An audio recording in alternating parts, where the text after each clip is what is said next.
Görelilik fiziğinin karmaşık ve garip doğası, uzayın ve zamanın kuantum özelliklerini göz önünde bulundurduğumuzda daha da derinleşir ve yabancılaşır. Bu konuyu araştıran disipline kuantum kütle çekim teorisi denir. Şu anda bilim dünyasında genel kabul görmüş ve deneylerle doğrulanmış bir kuantum kütle çekim teorisi mevcut değildir. Ancak döngüsel kuantum kütle çekimi ve sicim teorisi gibi teoriler bu alanda önemli adaylar arasında yer alır. Evrensel zamanın sayısız öz zaman parçalarına bölündüğünü düşündüğümüzde ve kuantum perspektifini göz önünde bulundurduğumuzda bu zamanların her birinin dalgalanarak bulut gibi dağınık olduğunu ve yalnızca belirli değerler alabileceğini kabul etmemiz gerekir. Kuantum mekaniğinin ortaya çıkardığı 3 temel bulgu vardır. Taneciklilik, belirsizlik ve fiziksel değişkenlerin göreli olma özellikleri. İlk olarak tanecikliliği yani kesikliliği ele alalım. Bir saat tarafından ölçülen zaman kuantumlaşmıştır. Yani yalnızca belirli değerler alabilir. Zaman sürekli olmak yerine tanecikli bir yapıdadır. Kuantumlar bu temel taneciklerdir.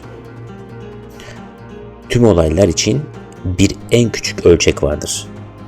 Kütle çekimi alanı için bunun adı Planck ölçeğidir. En küçük zaman birimine Planck zamanı denir ve değeri yaklaşık 10⁻⁴ saniyedir. Bu kısacık zaman aralığında kuantum etkileri belirgin hale gelir. Zamanın kuantumlaşması neredeyse hiçbir t değerinin var olmadığı sonucuna işaret eder. Zamanı kesintili olarak düşündüğümüzde ve bu şekilde düşünmemiz gerektiğinde düzgün ve akıcı bir şey olarak değil, bir değerden diğerine sıçrayan bir yapı olarak düşünmemiz lazımdır. Minimum bir zaman aralığı vardır ve bu aralığın altında zaman anlamını yitirir. Süreklilik yalnızca çok küçük tanecikli şeyleri tanımlamak için kullanılan bir matematiksel tekniktir. Evren inceden inceye kesiklidir ve sürekli değildir. Taneciklilik doğanın her yerindedir. Işık fotonlardan yani ışık parçacıklarından oluşur. En temiz hava ve en yoğun madde bile tanecikli yapıdadır. Döngüsel kuantum kütle çekimi temel zamansal atlamaların küçük ama sonlu olduğunu öngörür. Planck zamanının uzamsal karşılığı Planck uzunluğudur. Ve bu sınırın altında uzunluk kavramı da anlamını yitirir. Planck uzunluğu yaklaşık 10⁻⁻33 cm'dir.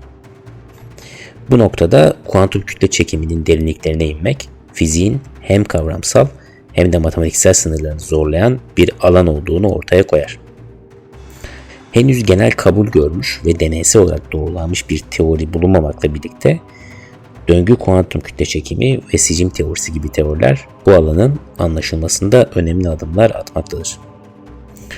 Bu teoriler zaman ve uzayın kuantum düzeyindeki yapısını anlamamıza ve evrenin temel doğası hakkında daha derin bir kavrayışa ulaşmamıza yardımcı olabilir. Kuantum mekaniğinin ikinci büyük keşfi belirsizliktir. Örneğin yarın bir elektronun nerede olacağını kesin olarak öngörmek mümkün değildir. Elektron iki belirleme arasında kesin bir konuma sahip değildir ve bir olasılık bulutu içerisinde dağılmış gibidir. Bu durum elektronun süperpozisyon halinde bulunduğunu gösterir. Uzay zaman da elektron gibi fiziksel bir nesnedir ve dalgalanır. Farklı konfigürasyonlara ait bir süperpozisyon içinde bulunabilir. Genişleyen zaman resminde kuantum mekaniğini göz önünde bulunduracak olursak, hemen hemen farklı uzay zamanların bulanık bir süperpozisyonu gibi düşünmemiz gerekir. Aynı şekilde her bir noktada geçmişi, şimdiyi ve geleceği ayıran ışık konilerinin yapısı da dalgalanır. Geçmiş, şimdi ve gelecek arasındaki ayrım da böylece dalgalı ve belirsiz hale gelir. Bir parçacık uzayda dağılmış şekilde olabiliyorsa, geçmiş ile gelecek arasındaki fark da dalgalanabilmektedir. Bu durumda bir olay, diğer bir olayın hem öncesinde hem de sonrasında olabilir. Bu dalgalanma olayların hiçbir zaman belirlenebilir olmayacağı anlamına gelmez. Yalnızca bazı anlarda ve öngörülemez bir biçimde belirlendiği anlamına gelir. Belirsizlik bir nicelik başka bir şeyle etkileşime girdiğinde ortadan kalkar. Etkileşim sırasında bu nicelik kesin bir konumda cisimleşir. Örneğin bir foton bir ekrana çarpar.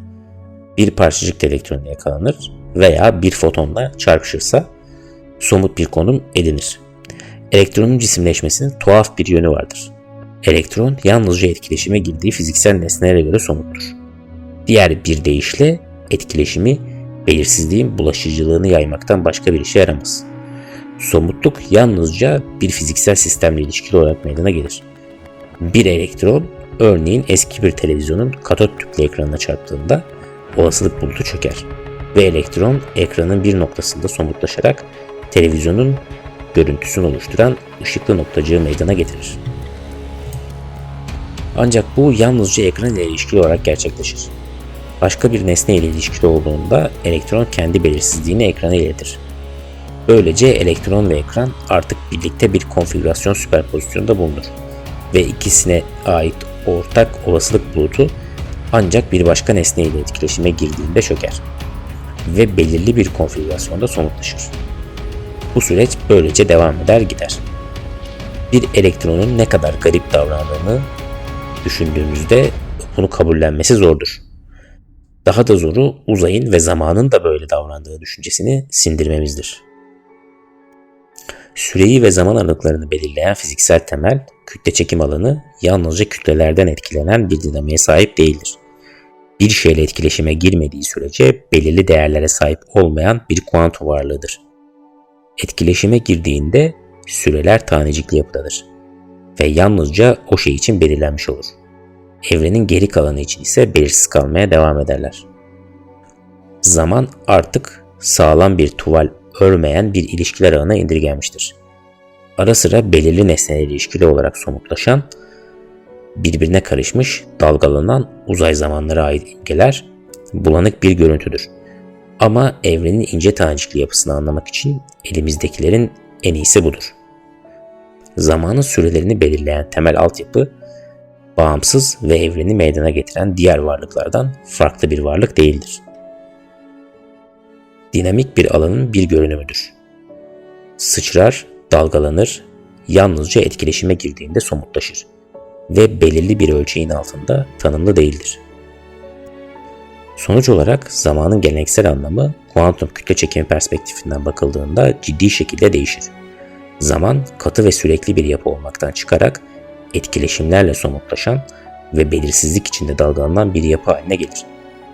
Bu yeni anlayış evrenin temel doğasına dair önemli ipuçları sunar ve fiziksel gerçekliğin doğasını daha derinlemesine anlamamıza olanak tanır. Dinlediğiniz için teşekkürler, sağlıcakla kalın.